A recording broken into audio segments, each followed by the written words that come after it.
कि हर फूल हमारा है, हर खार हमारा है। हमने भी लहू दे के हमने कुछ नहीं कहा। हम ये कहते हैं कि 2024 से जो डरा रहे हो, हमारा जुमा में खुतबे जुमा के जरिए से ऐलान पिछले 4 महीनों से चल।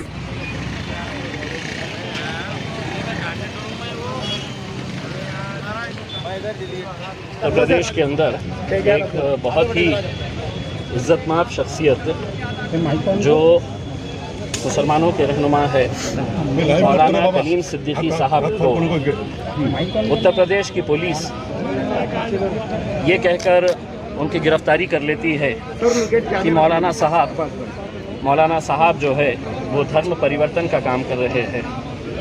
इस मुल्क के अंदर पिछले 70 सालों से ये हमारा अपना मुल्क है और 70 सालों के अंदर कोई सरकार ये बता दे कोई एक एग्जाम्पल कि जहाँ पर ज़ोर ज़बरदस्ती करके किसी का धर्म परिवर्तन मुसलमानों की तरफ से किया गया है। लेकिन एक बात आप अच्छी तरह से जानते हैं कि उत्तर प्रदेश में चुनाव आने वाले हैं। वो लाशें जो गंगा के किनारे के ऊपर तैर रही थी, जिन हमारे हिंदू भाई बहनों की माताओं की लाशें उस गंगा के किनारे तैर रही थी और जिसे कुत्ते नोचकर खा रहे थे, ये तस्वीरें कोई दुनिया से छुपी नहीं है, पूरी दुनिया के अंदर ये दिखाई गई थी। अब किस मुंह से जाएंगे अपने वोट बटोरने के लिए? तो सबसे आसान हथियार उत्तर प्रदेश के अंदर हमेशा से ये रहा है कि किसी तरह से मुसलमानों को टारगेट करो, वोट का पोलराइजेशन करो और अपनी दुकान चलाओ।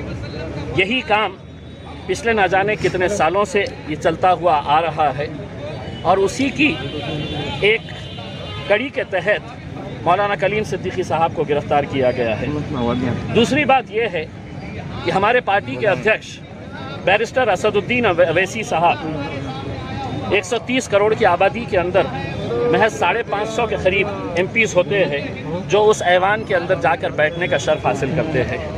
उनका घर 34 अशोका रोड, बिल्कुल घर के सामने पुलिस स्टेशन है। घर के सीधे तरफ हिंदुस्तान के इलेक्शन कमीशन ऑफ इंडिया का ऑफिस है।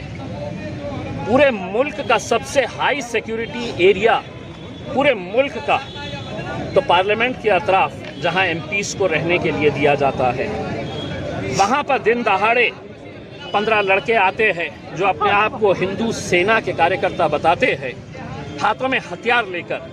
और उनकी हिम्मत और जुर्रत देखिएगा कि पूरी चीज़ों को वो वीडियो रिकॉर्ड करते हैं। असद साहब के घर के ऊपर हमला किया जाता है।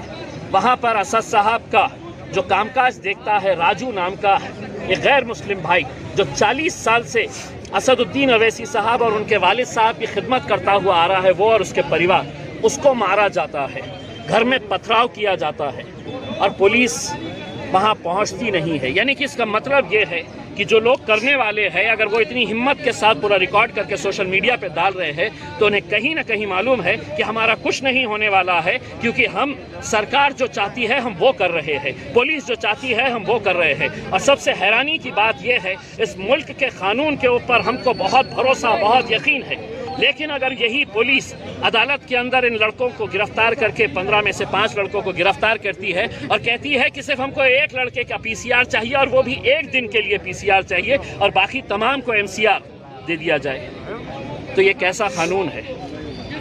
अगर एक एमपी दिल्ली के अंदर, इस मुल्क की राजधानी के अंदर सुरक्षित नहीं है तो आम इंसान की क्या हालत होगी? ये सब इसलिए किया जा रहा है कि कहीं ना कहीं इनको खामोश बिठाओ, इनके अंदर एक डर का माहौल तैयार कर डालो, एक खौफ का माहौल तैयार कर डालो कि तुम अपनी ज़बान बंद रखो। और सिर्फ वहीं पर नहीं, मैं औरंगाबाद की पुलिस के ऊपर भी वही इल्ज़ाम लगाता हूँ। जब गरीब व्यापारियों की मदद करने के लिए हम जाते हैं तो 9 सेक्शंस मुझ पर लगाए गए और किसके बोलने के ऊपर, किस मंत्री का फ़ोन किस पुलिस ऑफिसर के पास आया।